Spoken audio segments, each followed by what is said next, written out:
What's up, everybody, and welcome back to another episode of Blood on the Razor Wire TV, where you already know we bring it to you real and we bring it to you raw. If you haven't already, hit that subscribe button, hit that like button, share the video, and make sure you leave a comment. I got a good guest on today.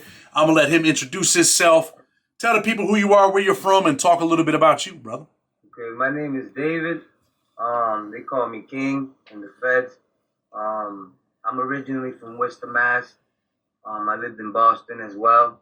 So I'm from Massachusetts, you know what I mean? A little bit, I belong to the Boston Car and the Kings, you know how that goes. So I'm originally from Worcester, Mass, yeah. So let me ask you this, right? Mm-hmm. How old were you when you got arrested and you were on your way to the Feds? I was 24 years old when the Feds picked me up. I initially had 2 superior court cases for 2 raids. There was some firearms involved in some shootings, and there was an investigation. There was a couple murders that my name came up in, so the Feds came and they grabbed the case. So the Feds grabbed the case, but really, you don't get prosecuted on the murders. You get prosecuted in federal court on what? The guns, the drugs? Yes. Yeah, they hit me pretty much like if they, they were going for that, but they couldn't get me for the murders, so they just hit me. They were trying to hit me with 20 years for the guns and drugs. How much time do you end up sentenced to in the Feds? 144 months. It took 12 years. What's it like for a young man at the age of 24 to get banged with 144 months? I mean, when I first was going to the Superior Court cases, I had a lawyer who was well known, and he pretty much told me, he said, I think this case is gonna go federal. So I did juvie time. I did about 2 years in juvie. I did 3 years in state prison. So I was on the street pretty much getting my mind ready because I pretty much knew the Feds were coming. But when they came and snatched me, honestly, I felt a relief because I knew I was waiting for them. And I pretty much knew that everything was over. Like the lifestyle was draining me. I was a leader, so I had to call all the shots. I had to think for people. And I pretty much paid for other people's actions as well. So you feel the relief, but man, when you start, you're getting ready to go to prison, does it start to sink in like, damn, man, 12 years of my life, I'm young? The guidelines hit me when I started learning the guidelines.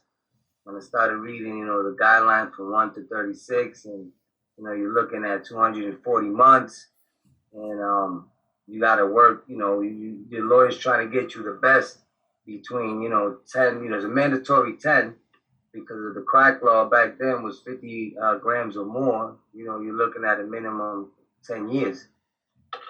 So, So I was looking at a minimum 10 years, plus I had a firearm, but they were 2 separate cases, so they couldn't hit me with the 924C. But either way, it was 2 points. It was giving me 2 points, so it put me like at 32, between 32 and 35. So I was looking at 144 or 188, which is 15 years. So when I learned the guidelines, I was like, holy shit, I'm about to do a bid. I'm about to do some time. It's a whole lot different than when you're dealing with the state. It gets real when you go over to that federal courthouse. Yeah, state you're dealing with years. You 3 to 5, 2 to 4. When you're looking at months, it's like, damn, why are they doing it like that? But it's psychological, you know what I mean? So 144 months, you add that up, that's 12 years. Let me ask you this. What was your first prison? My first prison was Otisville, but my first prison was Rhode Island, the riot. That was pretty wild there too. I got into some things there. So from the riot, I went to Brooklyn, and in Brooklyn, I got designated to Otisville. That was my first spot. Otisville's not really a bad place. You show up in Otisville. Are you like, damn, I made it to Otisville? Yeah, I was like, I made it to Otisville. Everybody said it was the sweet spot, but there was always a lot of tension. You had the airman there, and there was something going on with the Pisces. Plus, the Pisces had already moved on the Kings in Canaan. So there was already a lot of tension as soon as I got there. The brothers, they take you in, then you got to get your paperwork. So you must have, hold on. You must have went over there around 2008, 2009, because that's when that stuff happened in Canaan. Yep, right there. 2009, 2008, yep. 2009, I was there February. I got there. And like I said, there was tension. There was a lot of gangs. There was Bloods, there was Crips, there was Nietas, 57, Lion Kings, which is us. You had the airman, you had a couple Sureños, and the Mexicans already had the issue. They had gotten some, I think they were Aztecs, or somebody was there before, and they had stabbed them up and got them out of there. So I was already learning, like, once I got my paperwork, I got my knife. So, you got to keep the knife. Even though it was a cool spot, the way the brothers were militant running, I knew that there was tension. You know what I'm saying? Like, you had to be on point 24/7. What was it like to be like that every day? Were you stressed out? Like, damn, man. I got used to it, because in the streets, I was always with a gun. So it was the same, kind of safe. But it was stressful sometimes. What I found stressful was the tension. Like, when they say something's about to happen, I get stressed because I wanted to get it over with already. You know what I mean? So when they saying what happened was the Pisces that moved into Kings and Canaan, they got shipped to the hole in Otisville. So we got a new Mexican, we had a new warden. He was Mexican, he was from Texas. He was trying to make us live with them. You know what I'm saying? And he was forcing the issue. So it was dragging. I knew they were coming up. I didn't know when. So every day it was just like, when are these guys coming? Because right at chow, we had to be ready. Because, they let them go from R&D around chow time. So let me ask you this. Your people, I mean, you're running with the Latin Kings. You're from Boston. The Latin Kings got they got a big presence from Boston, right? In some federal prisons. So are you guys like, yo, man, as soon as these Pisces come out, we're hitting these dudes? Is that what you guys were thinking? Yeah, they were saying we were hitting them, and they scrutinized how we was going to do it. But before they came out, we actually did like a little protest. And we got all the gang members on board with us, and a lot of neutrals. And what we did was we all went to chow, and we stood in front of the chow hall, and we didn't move. So they was called, we had to go back to the unit, but we wasn't moving, so they hit the deuces. And then eventually we went back to the unit, but they locked the jail down. And then they came and started talking to us, saying, we're letting these guys out. You guys gonna, chill out, or you guys gonna move on them? Because if you move on them, we're gonna get you guys out of here. So they were trying to get the Kings out of there. So they locked us down. We said everything was gonna be all right. They talked to our rep, who was Nelson Bernard. He's one of the founders of the Latin Kings of Connecticut. And he gave his word that we weren't gonna do anything. So they let us back out. But as time went by, little by little, they started calling us to the office, and they started dragging us to the hole with them. So what they want us to do, put us in the hole so we can talk to their rep and try to come to an understanding. What ends up happening? Do you guys work it out? I mean, what happens? Said that they can come out. So when they were coming out, what they did was, when we agreed, they started letting my guys out, one by one. So as I said, the shit was dragging. It was fucking crazy. It was dragging. I was so mad. And then they scrutinized it. Now, there's a bunch of Latin Kings from Connecticut and some from New York from King Blood's case, Shaggy, Etho Ray. Etho Ray was the guy who chopped up the guy in New York in King Blood's case. So we had some pretty rough kings there that they've been down. They got a long bid, and they're fierce. So they scrutinized it, and they went by units. So me and Dre was a brother from Fitchburg, from Mass, that was doing 30 years. I was doing 12. So when they scrutinized it, what they did is put me and Dre in back of the line. So I told Dre, yo, these dudes think we're like either soft. I don't like being in the back of the line. So I told Dre, as soon as they let us out, we come on, we march, me and you gonna open up this way, and we're gonna run up, and we're gonna set it off. So as soon as we started marching, we saw them coming out of R&D with their stuff. Me and Dre opened up like football, just ran up. I remember the kid I hit was probably like 19 years old, Mexican kid. He had his stuff, and I remember I had 2 locks. You got the belt that clicks over there.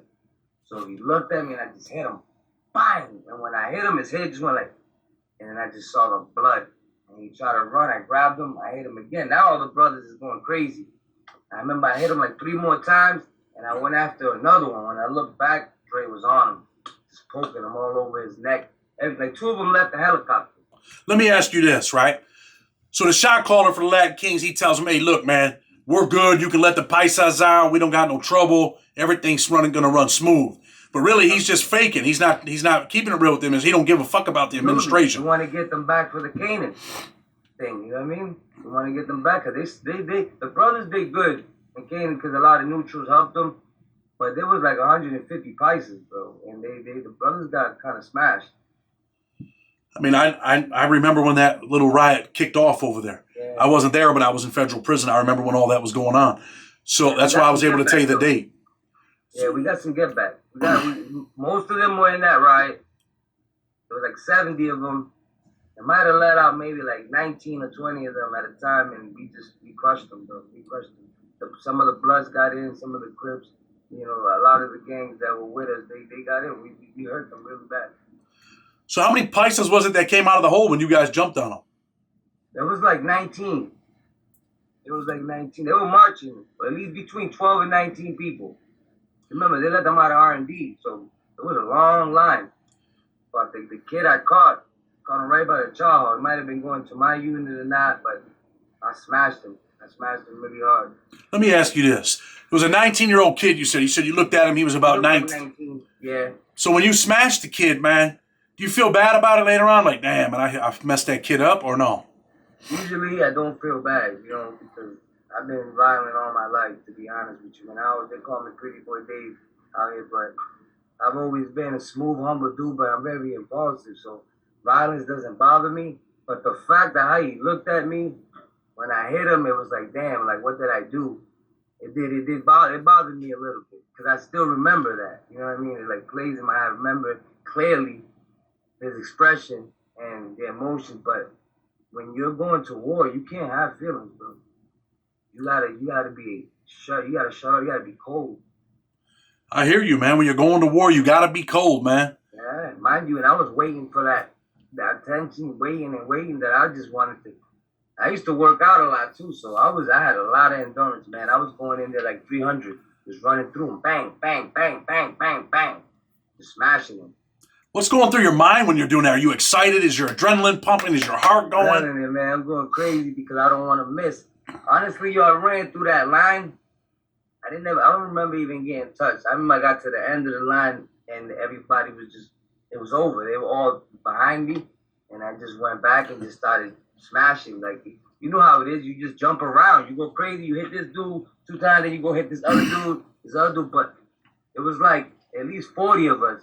You know, because we got Kings, we got Bloods, we got Crips.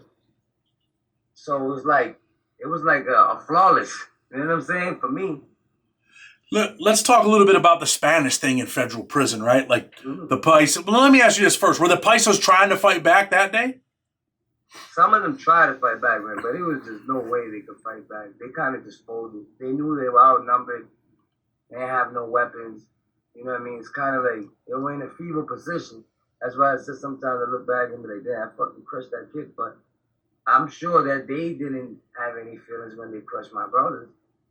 You know what I mean? And you guys had the element of surprise. Sometimes the element of surprise changes all things, right? Absolutely. And the Pisces, they're racist towards everybody. You know, the Pisces believe that they are the ultimate Latin race. They look at Puerto Ricans like we're blacks as well. You know what I mean? So they always have an issue. Like you can't really unify them, but there was a situation where I got to do that. I mean, I've seen that before. Like, you know, you got a Spanish TV and there's 40 Paisas in the unit and there's 7 Puerto Ricans. You guys are watching pretty much what they want to control the TV, right? Absolutely. That's why in Fort Dix, they got 2 Spanish TVs. Well, that's probably because you got a large, you know, Puerto Rican population from New York, from Boston, all you guys. 2,500 people on one side in Fort Dix. So after you guys, and that's what I was going to ask you about the Spanish politics, how it works. You know, do the Paisas look down on you because you're Puerto Rican? Yeah, I mean, do they try to boss you guys around like, yo, there's 40 of us and 5 of you, what's up? Yeah, so let me finish. So after the riot, they locked us down. I had already been there for a little bit, and my team had came up, and they still have to run the jail, you know, as is. But I was never supposed to be in the FCI. So if something happened to me, I could have sued them. So they got me out of there. The brothers were still locked down when I left. They was mad. Do you get wrote up for the shot? Do you get a shot for hitting the kid? What happens? It was an investigation. They knew what time it was. You know, when there's a riot, there's an investigation. Nelson gave the word that it was going to be okay. So, you know, everything's going to fall on him. But security is the most. You know what I'm saying? For them, security is everything. You know, I was never supposed to be there from the beginning. You know what I'm saying? So like I said, they were more like, oh shit. You know what I mean? When they start running our names and going through our who we are, they're like, oh shit, this kid's not supposed to even be here. He has 14 points. So sometimes they do brush things under the rug in federal prison. A lot of people don't realize that. What's that called? A managed variable? Yeah. Or something like that. But with my luck, man, I got up out of there, bro. And honestly, I didn't want to leave Fort Dix. I mean, I didn't want to leave Otisville. Because, it's a two-man cell over there, so you get used to the two-man. When I went to Fort Dix, I was asking team to please send me back. I was writing to brothers to talk to the warden over there because it was so many people, bro. Dorms with 15, 20. I couldn't do it. Man. So how long are you in Fort Dix? I mean, do you stay in Fort Dix? Do you get in some shit? I got used to it. I did almost 2.5 years there. You know what I mean? I didn't like it. I was depressed for a while, bro. Like, I didn't like it. I had a lot of brothers there.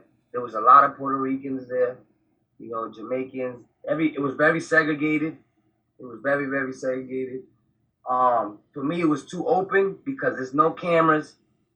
Knives are everywhere. Guys are walking around with knives, cell phones. And I had to adapt to that. I had to tell myself, you got to get back on your animal shit. And this is just like the streets. The compound, once they open, the compound stays open till like 8:30 or 9 o'clock. So you got to move like you're in the streets. I had to move like I was in the streets again. So once I got used to it, I became the man in there. I was moving cell phones, dope, Suboxone, anything that was moving, I had it. Well, I heard a lot of stuff about, Fort Dix, man, and that I heard it was wild. Like, dudes are standing out there like they're on the block. Tell the people what Fort Dix is really like. People are out there selling dope like they're on the block. Like a project, let's say Marcy or any projects, right? Like in New York, any regular project, but with a fence around it. You can still walk. There's walkways. You can go to the units all the way down the hill and go buy some hooch or some fucking moonshine. Buy a fucking honey bear for like $80. The economy over there, the money is books, and mackerel. You know what I mean? So I used to sell cigarettes for $5. I used to get a pouch, break it down, make 50 cigarettes. You know what I mean?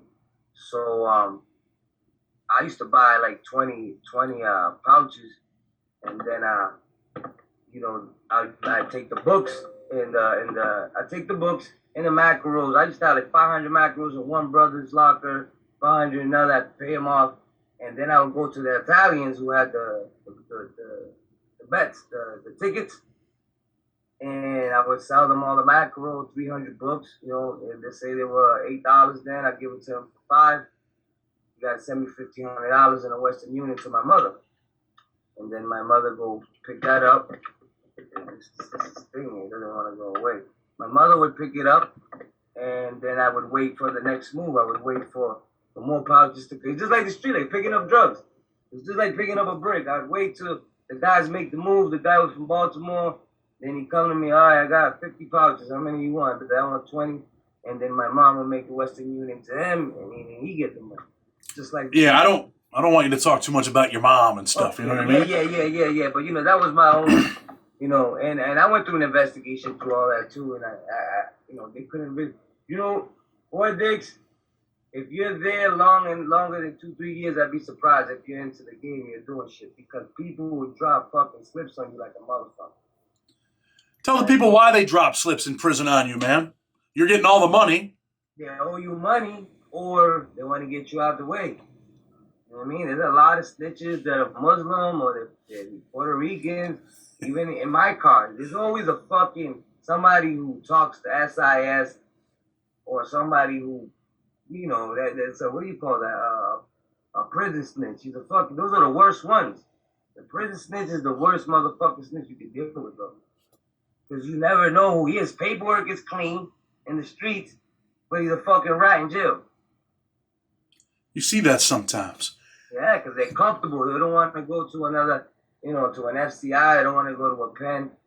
So these dudes, they rat you out, bro. I used to get shook down like every 2 days. They come, shake me down.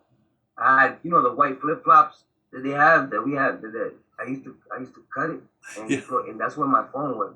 I used to walk around with my fucking phone. They could never get me. They never got me with shit. They just took me out of there after that riot almost happened. So you're in Fort Dix, you're over there, you're getting money, you're sending money home, you're taking care of the family, taking care of your mother. People get real money in prison, don't they? Yeah, yes, absolutely. I was letting people borrow money from jail. Now, ain't that some wild shit? Let me ask you. Me for money. Let's talk about this. So, why do you leave Fort Dix? So Fort Dix, I'm there. Everything is good. Like I said, it was very segregated. There's 2 Spanish TVs. There's 3 floors. Okay, the floor downstairs has the pool table and it's the TV rooms. You got a BET room. You got the black TV. You got the white TV, and then you got 2 Spanish TVs, right? So when you get there, they tell you the politics. No hands. Whoever throws the first punch, you're out of here. We had no hands punch. It's so many people. And it gets dangerous. See, a lot of people think Fort Dix is a little, but to me, that was the most dangerous prison I was in because there was no cameras. And there was so much time to make knives. There's 3 floors, 1 CO. He does 1 round. He doesn't come back for another 2-3 hours. He just sits down. You know what I'm saying? So there's 300 people in the unit. The doors ain't locked. So, it's really open. So we get a guy from Boston. I'm from Rhode Island. He's in the Boston car, but he runs with the Dominicans. His name was Paniagua, which means water and bread. Very humble guy. He was a big dog over there in Rodney moving bricks. So he comes and they explain to him the politics about the TV or whatever it is. Me and him are really cool. I'm cool with this guy.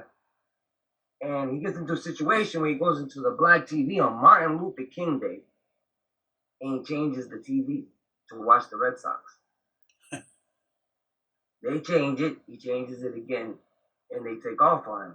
There's a guy named Rumble from Brooklyn. He was a transformer or something like that. He took off on him and another Muslim dude. So they got the no-hand policy. They rock him. Boom, he goes upstairs, there's tension. The men can get together, the rep goes down, tries to find out what happened. They're upset. All the blacks get together. I'm in the gym while all this is happening.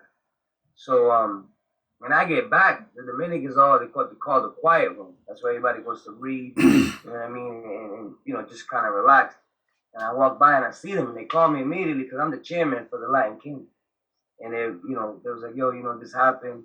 They just jumped the dude, whatever, blah, blah, blah. So I'm like, okay. I was like, all right, let me put my stuff in my room. I'll come back and go put my stuff, grab my knife. I just always keep my knife with a magnet under my locker. I grab my knife, I go back, he explains the situation, and I see Paniagua. This is my guy. He kind of falls in the Boston car as well. So I'm like, what the fuck? So, and then that was like around, all right, that's the move. So around dinner time, I go tell the brothers. I sit down with the brothers, I tell them, they tell me, stay out of it. That's nothing to do with you.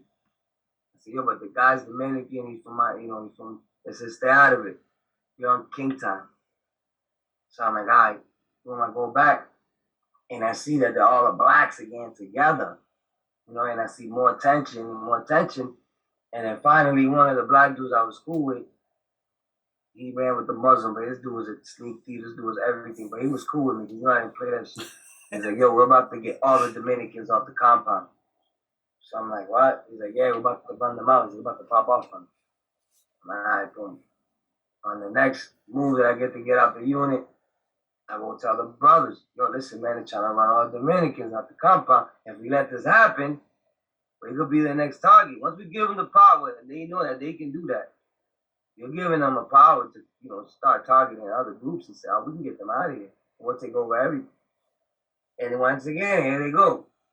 You're on king time. Mind your business. Stay out of it.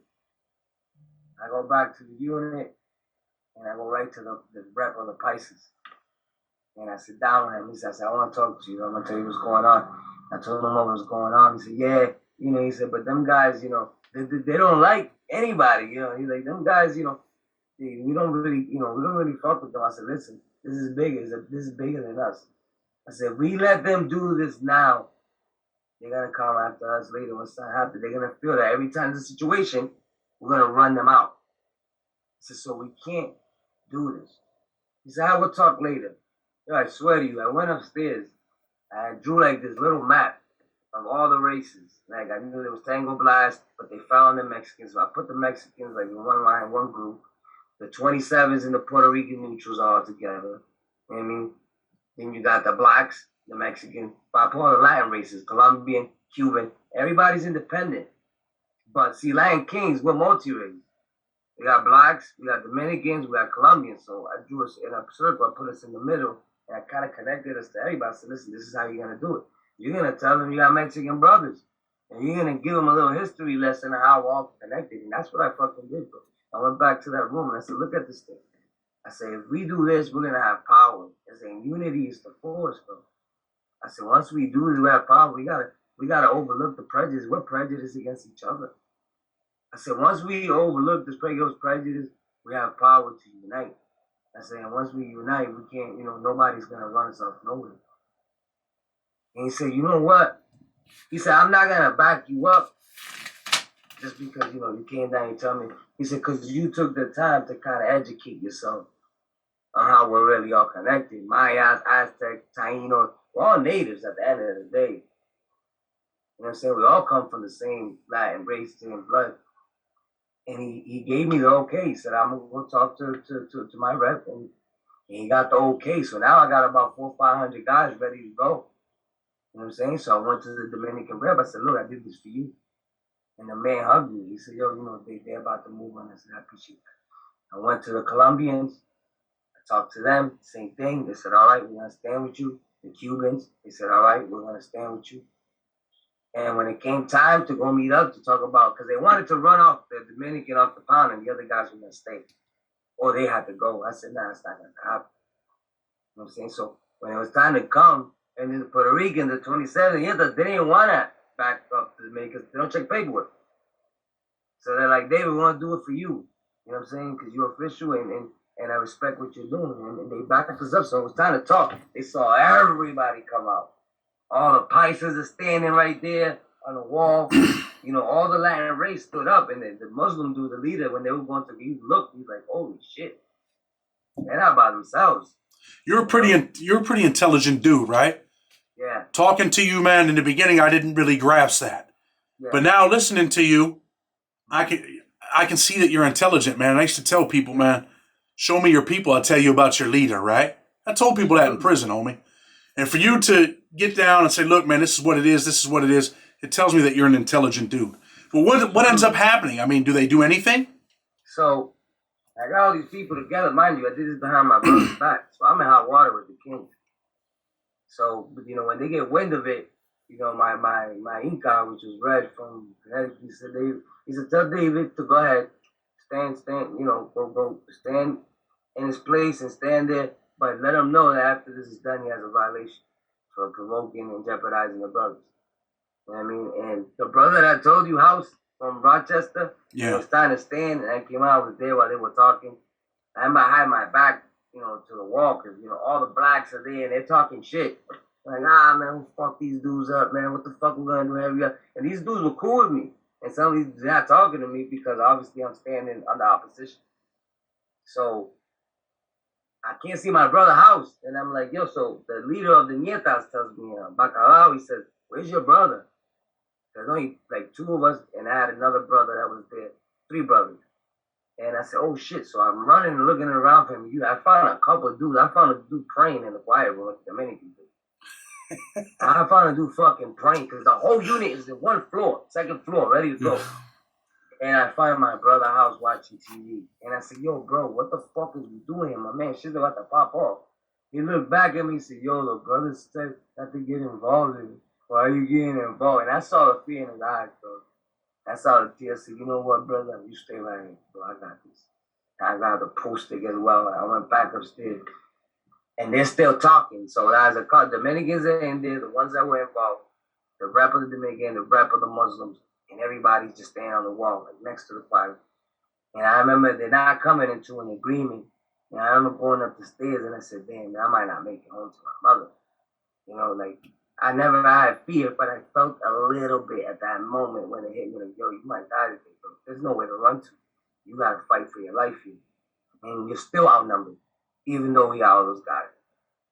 There's so many blacks in that unit. So I remember I walked upstairs and something told me, talk. Like, go in there and talk.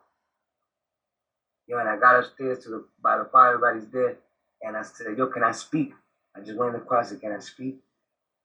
And the Iman said, he was cool with me. He said, go ahead. He said, go ahead, give your opinion. I said, listen, man, there's guys here with 6 months. There's guys here with a year left, 2 months. Some of these guys are going home. You know what I'm saying? I said, is it fair for these guys to right now throw their life away because the ignorance of these men, they know the politics. He knows not to change the TV, I understand that. But it could have easily been resolved by going to the rep as is explained to him. Go to the rep, and then the rep will deal. You deal with your own people. Then. Nobody touches your people. You're supposed to deal with your own people. And I said, you know that we have a no policy. They know that. I was like, so we're supposed to respect the laws that we have put down. The one who throws the first punch is the one that's supposed to go. And you got 2 guys here who took off on him. I said, but he was wrong. I said, I honestly think, I was like, yeah, and I told Panyao, I'm sorry. I said, but I honestly think they should all go so it can be fair to these guys that are going home. And he agreed. That separates men from boys, man. That's what leaders do, man. Yo, and that made me like the president in that moment. Because when he agreed, I saw motherfuckers exhale like, these dudes were scared. Sometimes people want a way out, David, and sometimes you have to give it to them, right? They had to give you one, you had to give them one, and you have to come to an equal agreement where it's a win-win. Where, look, we're not going to destroy 200-300 people here for the sake of, 3 other dudes. Right. I mean, dude wanted to watch Big Papi, man, hit them home runs. You know what I mean? He's Dominican. He don't want to miss the baseball game. I get that. But you can't touch that TV, homie. Yeah, he knows it's with Spanish TV. He didn't want to watch what they were watching. He wanted to watch the Red Sox. So I said, it's not fair to these guys. It's not even fair to you. You're right. You can't be. I think there's some, maybe 1 or 2 life. You can't be there with life, but I know he had a lot of time. And it's not even fair to you, you add time, and I said, and who pays is our family. Because who does the bill with us is our family. And he agreed. And I remember Panyao looked at me and put his head down like, damn, man, you did all this just to tell me about, But no, I did all this to stand and say, we're not going for that. You're not just going to run anybody just out of here. But you're wrong, homie, and you got to take it for everybody. You got to go.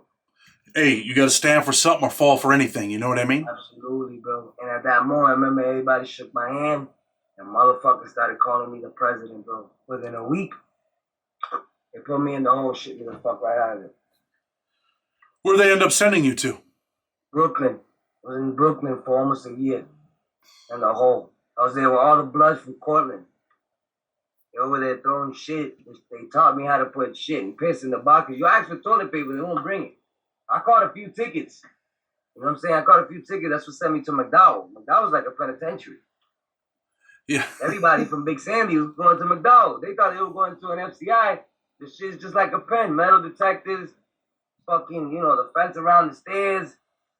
So I went to McDowell and I was like, what the fuck? Yeah, so I sat there. They didn't give me a ticket.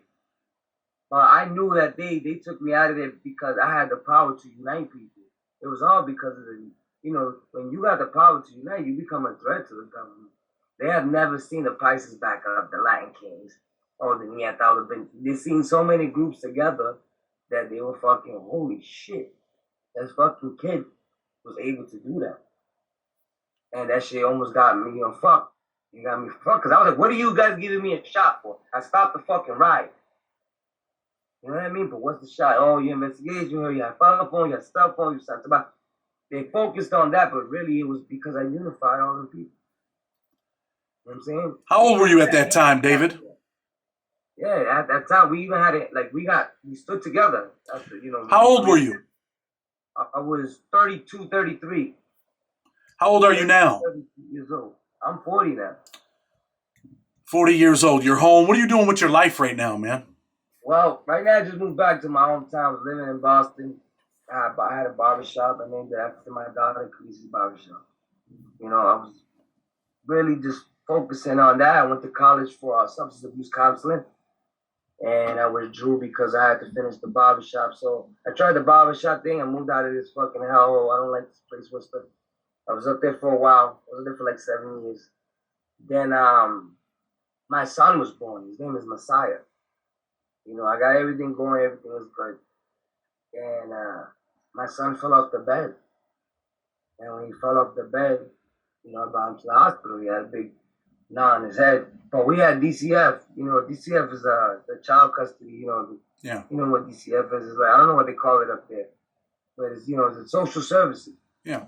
And they came and they investigated the situation, but they knew I had a drug history. They knew I sold drugs. They went through my record, and what they were trying to say was that somehow Messiah fell out of either my hands or my wife's hands. They didn't want to buy it, and he fell off the bed because he's not supposed to be in the bed. He's a newborn. He's supposed to be in the crib. But Puerto Ricans, we got the same kids sleeping us in the bed. And they came, bro, after the day after, and they took my kids. So they took my son. They took my 14-year-old daughter. She was like 13 at the time. They took my 9-year-old son, Jungo. Janelis is my 14-year-old. Khaleesi is my 4-year-old now. She was 2 then. And Messiah was a newborn. They came and they took all of them. They took all of them. You know what I mean? They took all of them. And I went crazy, bro. My wife went crazy. She was going after the social workers. I'm trying to hold her. The cops there, and they saw that, man, these people are violent. They looked at us really. We looked bad because we was bugging out. Anybody would bug out for their kids. So when they took them, that was the beginning of, I was on top of the throne. I lived in a city called Lynn, Mass, and I pretty much had that city. I was running that city with Iron Fist. I had like 15, 20 brothers there. We were still, running. We had a chapter. Everything was smooth. And then that happened, and they came in. They took my kids. I went and I seen the lawyer. Days are going by. I'm losing my mind. I'm drinking. I'm sniffing coke. I'm going crazy. Like, fucking dudes up in the streets that owe me money. They took my kids, so I'm just blind. You know what I mean? I'm blind. And then my wife is just depressed. She's in the room. She's just not coming out. It's just me and her, my family in Worcester. They're all mad. My sister's trying to get my kids, my stepkids, but I raised them. So I called their biological father. I said, yo, bro, you're going to go get them. You're the only one that can go get them. You need to go get them. And he went and he got them. He took them. He even tried to get my kids, but they wouldn't give him my kids because I'm biologically. So Eddie, his name was Eddie, was cool. And he took them. Eddie got the 2 oldest. All right, so when they took my kids, man, it dismantled my family because DCF came and it started putting the pressure. I got a lawyer, and I couldn't understand. Kids fall all the time. Kids fall all the time, and I couldn't grasp why they were taking my kids, but it was really because of my criminal history. They learned who I was, and they were still trying to figure me out. So they took the kids, and they came and they started putting pressure, and they're like, your wife, because she had the full custody. They were trying to make my wife do a program, and I was not going for it. I was like, she's not doing no 60-day program, man. Like you don't have anything to prove that any of us, either sell narcotics or we're doing narcotics. What's this all about? And they were going hard, man. They were going hard, putting the pressure. And finally, my wife said, you know what, Dave? Fuck it, I'll do it. I'll do it for the kids. And I said, that's gonna be like you're doing a bid. Yvette is my wife, Yvette. And I said, you're gonna come, you're gonna learn what an institution is. And I pray to God that you don't get institutionalized. That you're gonna change once you go there. It's gonna run like a prison. And she said, I gotta do it. And they gave her like 20 days to get her stuff ready. And I remember as the days were counting down, man, I was just mad depressed. We're in Lynn, we're by ourselves. I got the business going, I got other stuff going on. And I'm like, damn, oh my God, I just came home from a violation too. I had this in time. I went away for like 2 times. I went away. I went to Manhattan. They kept me as a cadre there. Yeah. When I was there, man, I fucked that jail up. I brought a bunch of phones in there. They still don't know how I did it. And but anyway, I just came back from a violation all that time that my son fell. And my wife gave birth. She had held everything down while I was away. It was like 120 days or something. And she decided to go do the program. So when she left, I was by myself. And I sat down one day, I remember, and I was drinking. And I was like, damn, like, yo, these people really came You know, like I said, I've done bedtime, but I said these people have the power to dismantle my family. You know, they got two of my kids with their biological father that I raised. Now my sister she got the two little ones, but they were 30 days with some Haitian family. You know, my daughter was two, but she was very like aware. You know, and she was like very sad, depressed. She didn't sleep for like 2 weeks, they said. And I was by myself. I looked around and I was like, damn, I'm by myself. These people came and really dismantled my family, you know? My wife was away doing a program. This woman's not even a fucking full blown drug addict. You know, we got money, we're good, we got a business. Like, I couldn't grasp what was really going on to me at that point. But it was all because of my criminal history. People need to understand that. When you got a criminal history, you can work not in your favor. You know, it really can do a lot of bad things to you. You know, that's why it's important to stay on a righteous path and always present yourself, professionally. So let's talk about this. You do get all the kids back, right? Actually, we just got the two little ones back. And we got the two big ones back because this is crazy. The father, the biological father, he never really was there for them. I pressed him. I said, "You're gonna take them." So he already has his own family. Now he has two more. He has to make room for them. I'm bringing them everything they asked me for because they call me dad. You know, because his kids had their own stuff. So they're, "Dad, we need a TV." I'm running down to Worcester bringing them a TV. We need a laptop. We need a phone. I'm taking care of them. These are my babies. I raised them. So, and then I got my two little ones, my sister. They need stuff. But my wife is away. So I'm trying to do all this by myself, but I'm depressed, bro. Like I was really, I almost became an alcoholic. You know, I was really, really down. I sold the business, I sold the barbershop, and I finally said I'm just moving back to Worcester because my kids are there. You know what I mean? So I moved back down here, and I said, "Fuck it, I'm gonna do what they ask you." They want me. Yo, I did so many programs, domestic violence. I didn't even have no fucking domestic violence. My wife, I had to do like a program, pay $200. It was like a 6 month program. I had to do this counseling for a long time. I had to do all these programs just to do what they call I forgot what's like a plan they make for you. You know what though, David? Let me say this, right? Yeah. Not to cut you off, but Yeah. well, I guess to cut you off a little bit. But you got your kids back now. You're living. Yeah, your wife so is I had there. to do the safety plan, and my wife had to do the program and come back to the safety plan, and they gave us the two big ones because the father, he was like hooked on some pills or something. He stopped taking them, and he had he died, he went flatline. So now he loses custody. So legally, if he loses custody, the mother has full custody. So they had to give him back to her. You know what I'm saying? So she went and got the two big ones back. They were trying to take them, but they couldn't. And by law, if the father can't have them, the mother has the full custody. You know what I'm saying? And they weren't the ones that were in neglect. They were going after my little ones. So we got the two big ones back, but now we're going to trial. So what happens is when we're going to trial, it's hard for them to prove that she's incompetent to be a mother. She has two oldest. So while we're going to trial, DCF makes a deal. And so they're like, we're going to separate you guys. You guys have to separate. He has to move somewhere else. And you're going to get the kids back. He has to go. They separated my whole family. I had to stay away from my kids for like 6 months. Unbelievable. Let's talk about this before we get ready to go and close the show, right? Yep. What are you doing now? Are you working? Are you just sitting around the house? A hospital for behavioral medicine. I work in the kitchen. I love to work in the kitchen. So, and I help out there a lot. The hospital behavioral medicine is for people with mental issues. They're there. It's kind of like a little prison. You know what I mean? I hook them up. I feed them and stuff like that. So that's pretty much where I'm working at right now. But, let me ask you this, though. You're working in the kitchen, man. You're making yellow rice, condules, patalillos. No. Yeah, they let us try to make our stuff. You know how that goes. It's the same universal menu. Meatloaf, chicken day, hamburger day. It's a fucking institution. That's how I was explaining to my wife. What you going to an institution? Like she told me, she's like, when I was there, I had my sneakers on all the time. I said, I told you. Like a prison. So, an institution. So I work pretty much in an institution and I help these people out. Sometimes they get crazy and I just have this power to like calm people down.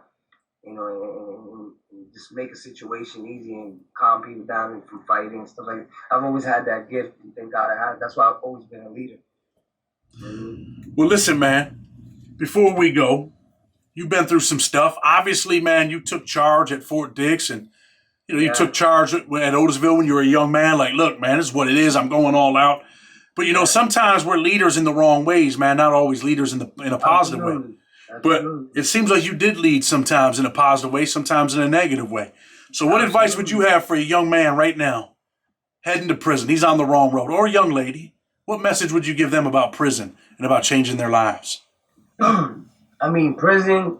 I think prison. When you make mistakes, you gotta deal with the consequence. You gotta prepare yourself. You know what I mean? And I always said you only remember 2 days when you go to prison. The first day and the day you get out. The in between, you don't even remember when you come back.